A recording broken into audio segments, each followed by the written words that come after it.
মায়ের পুজো করতে চলেছি। সামনেই মা অন্নপূর্ণা, সঙ্গে বাবা বিশ্বেশ্বর।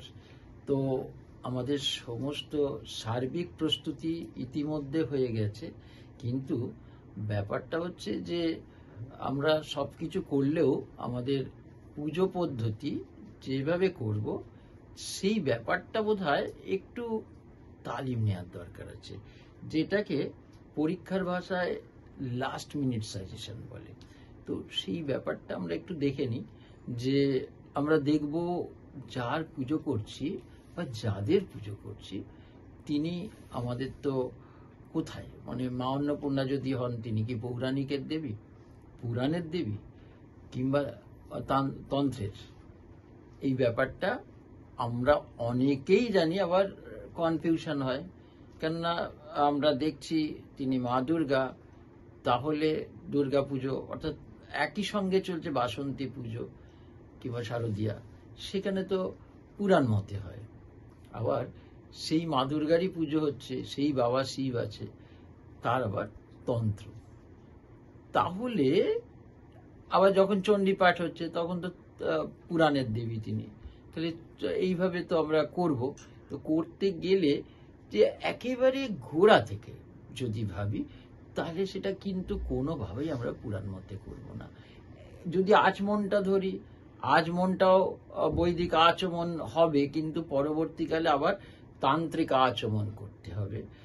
এর পরের যে ব্যাপারগুলো আসছে, আমরা ষষ্ঠী বা আচরণ করব, ষষ্ঠী সূক্তটা কিন্তু আমরা মা অন্নপূর্ণার ক্ষেত্রে তন্ত্রোক্ত যে ষষ্ঠী সূক্ত, সংকল্পর ক্ষেত্রে রাশি উল্লেখ হবে, এটা আমরা জানি। তবু একটু আমরা বলে নিই। এই যেমন চৈত্র মাসে বিষ্ণুর রোম তৎসদদ্য চৈত্রে মাসি মীন রাশিস্থে ভাস্করে শুক্লে পক্ষে অষ্টম্যাং তিথৌ অমুক গোত্র শ্রী অমুক দেব শর্মা অমুক গোত্রস্য শ্রী অমুক দেব শর্মণ অমুক গোত্রস্য অমুক দাসস্য শ্রীমদ্ ভগবত অন্নপূর্ণা বিশ্বেশ্বর সহিত বিশ্বেশ্বর ভৈরব সহিত শ্রীমদ্ ভগবত অন্নপূর্ণা প্রীতিকাম, যদি মায়েরা বসেন প্রীতিকামা,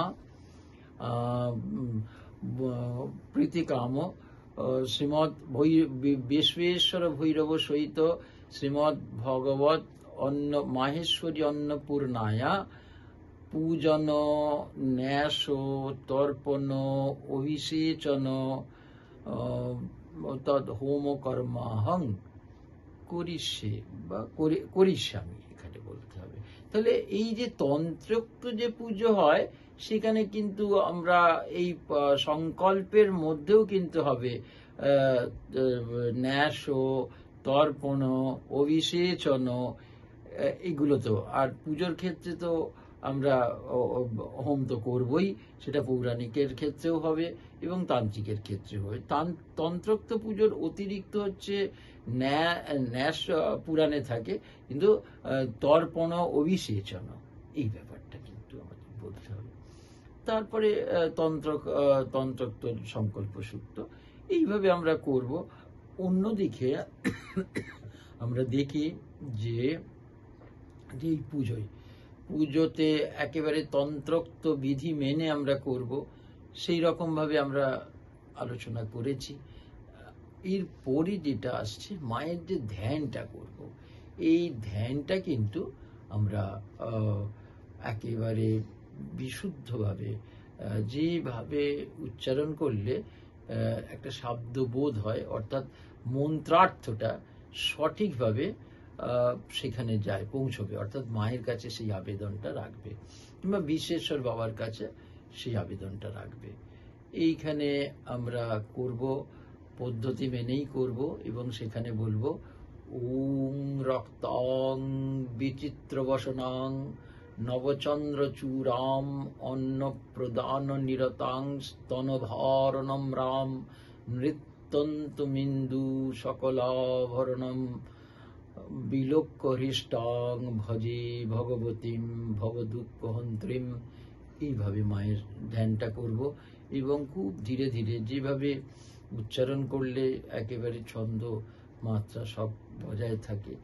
মায়ের পুজোর ক্ষেত্রে আর একটা বিষয় হচ্ছে যে আমরা যখন শ্রীমদ্ ভগবত অন্নপূর্ণা দেবীং শ্রীপাদুকাং তর্পয়ামি, এটাকে এই তত্ত্ব মুদ্রায় আমরা ওই সিদ্ধি নিয়ে এই তত্ত্ব মুদ্রায় সেখানে কুশিটাকে জল ভরে রিং শ্রীমৎ মাহেশ্বরী বিশ্বেশ্বর সহিত মাহেশ্বরী অন্নপূর্ণাং শ্রীপাদুকাং তর্পয়ামি, এরপরে সেটা এই আমাদের ভ্রু মধ্যে ব্রহ্মরন্ধ্রে এরকম এইভাবে ছিটিয়ে এরকম 3 বার আমরা কিন্তু তর্পণ করব। আবার একইভাবে শ্রীমৎ বিশ্বেশ্বর ভৈরব সহিত শ্রীমৎ ভগবত মাহেশ্বরী অন্নপূর্ণায়া অভিষিঞ্চন করতে হবে। এইভাবে এই ব্যাপারগুলো কিন্তু আমাদের রাখতে হবে। যখন আমরা মাকে অবশ্যই করে আমরা জানি যে জবার মালা দেবো, বেলপাতার মালা দেবো, অপরাজিতা ফুলের মালা দেবো, এবং এই মালাগুলো কিন্তু আমাদের দিতেই হবে। এবং আমরা জানি শ্রীফলপত্র মাল্যাভরণম, অর্কপুষ্প মাল্যাভরণম, যন্ত্রপুষ্প মাল্যাভরণম। এরপরে আর একটা অংশ আছে, মাকে আমরা কিন্তু 108 বা 28টি মানে আমাদের পদ্মফুল দিতে হবে, এটা আমরা জানি। যদি 108 হয় এবং 108 প্রদীপের কথা বলা হচ্ছে, কিংবা যদি অপারগ হয় তাহলে 28 প্রদীপ। এই খানটাও কিন্তু আমাদের খুব সচেতনভাবে আছে। বং এতেভ্য সগন্ধ অষ্টোত্তর, আমরা এইভাবে ওই পদ্মের ঝুড়িটা বা পুষ্পপাত্রে রাখা পদ্মগুলো ওপরে এইভাবে হাতটা রাখবো, এবং আমরা যখন উৎসর্গ করব বং এতেভ্য সগন্ধ অষ্টোত্তর শত সংখ্যক কমল পুষ্পে ভো নম বা পঙ্কজে ভো নম, এরকম বলতে পারি। এরকম 3 বার প্রক্ষণ হয়ে যাওয়ার পর এতে গন্ধ পুষ্পে এতেভ্য অষ্টোত্তর শত সংখ্যক পঙ্কজ সগন্ধ পঙ্কজ পুষ্পে ভো নম বা কমল পুষ্পে ভো নম। যদি 28টা হয় তাহলে অষ্টাবিংশতি সংখ্যক। এইভাবে এতে গন্ধ পুষ্পে এতদ অধিপতয়ে বিষ্ণবে নারায়ণায় নম এতৎ সম্প্রদানায় হ্রিং মাহেশ্বরী অন্নপূর্ণা ওই দেব্যই নম। এইভাবে করলাম। এরপরে মহাবাক্যটা বিষ্ণুরোম, ওই হর্তুকিটা কোষার মধ্যে ধরতে হবে ডান হাত দিয়ে, তারপরে বাঁ হাতটা তার উপর রেখে বিষ্ণুরোম তৎসদদ্য চৈত্রে মাসি মীনরাশিস্তে ভাস করে শুক্লে পক্ষে অষ্টম্যাং তিথৌ অমুক গোত্র শ্রী অমুক দেব শর্মা অমুক গোত্রস্য শ্রী অমুক দেব শর্মণ বা দাসস্য সংকল্পিত শ্রীমদ্ ভগবত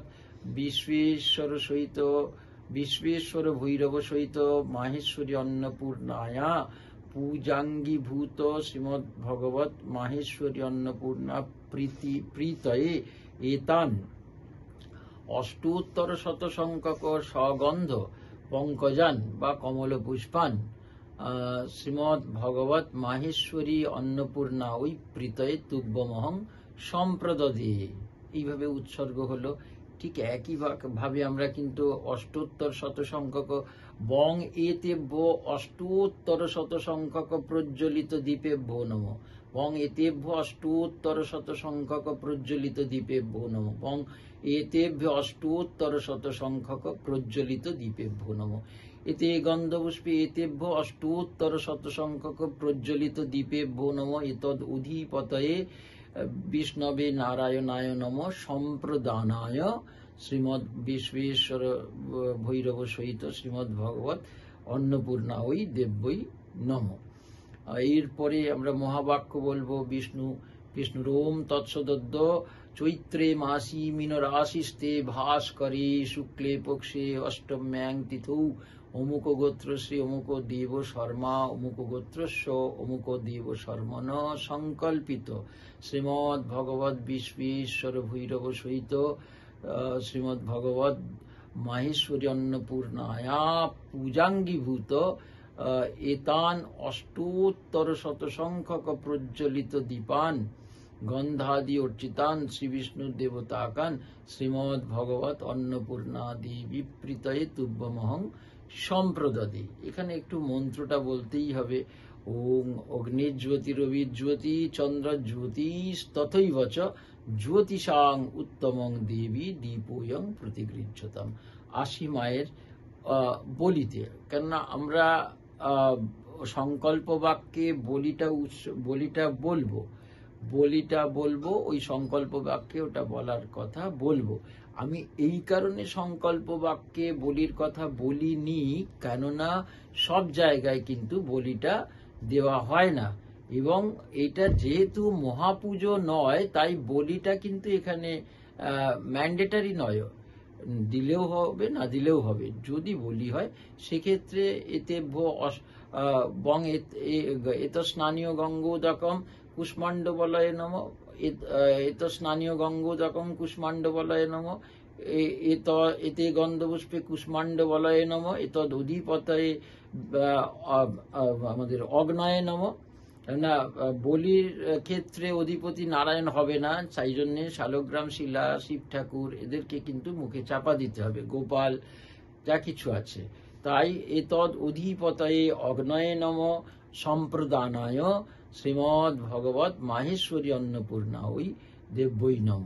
এইভাবে আমরা করব। তারপরে আমরা বলবো শক্তিভূতে জগদ্ধাত্রী পরমানন্দদায়িনী বলি ওং বিষ্ণু বিষ্ণুর ওম তৎসদ্য চৈত্রে মাসি শুক্লে পক্ষে বিষ্ণু বিষ্ণুর ওম চৈত্রে মাসি মীনরাশিস্তে ভাস্করে শুক্লে পক্ষে অষ্টম্যাং তিথৌ অমুক গোত্র শ্রী অমুক দেব শর্মা অমুক গোত্রস্য শ্রী অমুক দেব শর্মণ সংকল্পিত বিশ্বেশ্বর সহিত বিশ্বেশ্বর ভৈরব সহিত শ্রীমদ ভগবত মাহেশ্বরী অন্নপূর্ণা পূজাঙ্গীভূত এতান কুষ্মাণ্ড বলিন বন্যের দৈবতম শ্রীমদ ভগবত অন্নপূর্ণা ওই প্রীতয়ে তুব্যমহং সম্প্রদদে।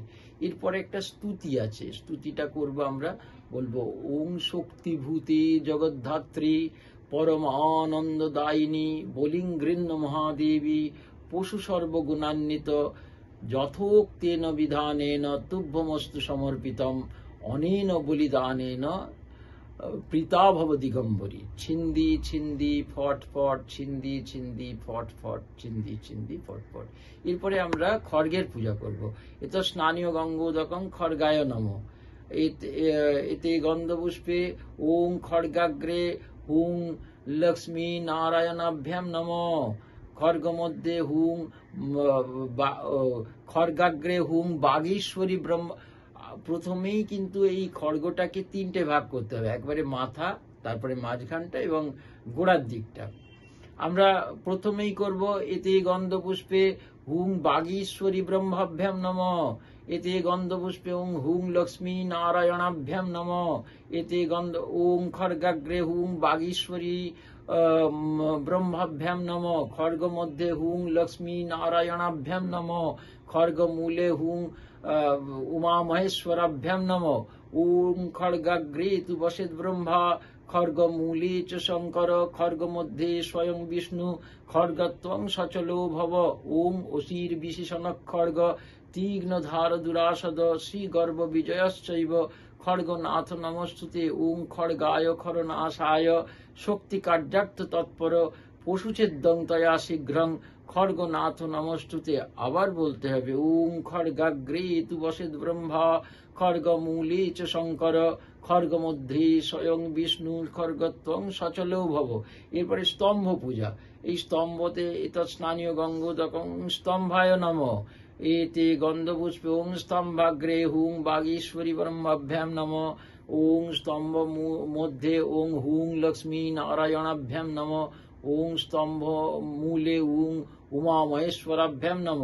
তারপরে স্তম্ভের স্তুতি করতে হবে। ওং স্তম্ভাগ্রে তু বসেদ ব্রহ্মা, স্তম্ভ মূলে চ শঙ্কর, স্তম্ভ মধ্যে স্বয়ং বিষ্ণু, স্তম্ভত্বং অচলৌ ভব। তফাৎটা এটাই যে খড়গের সঙ্গে খড়গত্বং সচল ভব, খড়গকে সবসময় সচল থাকতে হবে। আর খড়গ অচল হলে বলি হবে না, আবার স্তম্ভ যদি সচল হয় বলি হবে না, তাই ওইখানে বলতে হবে স্তম্ভত্বং অচলও ভব। এইভাবে আমরা মায়ের পুজোটা করব, নিষ্ঠা ভরে করব, ভক্তিভাবে করব, এবং কোনো রকম আমাদের যেন মানসিক চাঞ্চল্য না এসে পড়ে। যত রকমই প্রয়োজন হোক না কেন, আমরা একেবারে তন্নিষ্ঠভাবে মায়ের পুজোটা করব। আপনারা করুন, সনাতনের এই যে ধারাটাকে আপনারা বজায় রাখুন। আর যে যে আমরা দেখতে পাচ্ছি যে আসুরিক শক্তির যে প্রাবল্য একেবারে ছেয়ে গেছে, এই আসুরিক শক্তিকে দমন করবেন মা, এই বিশ্বাস আমাদের আছে। তাই সনাতনকে এগিয়ে নিয়ে যান। আর যদি আপনাদের ভালো লাগে আপনারা লাইক দিন, সাবস্ক্রাইব করুন। এইভাবে সনাতনকে আমরা একসঙ্গে চলুন, এগিয়ে নিয়ে যাই। নমস্কার।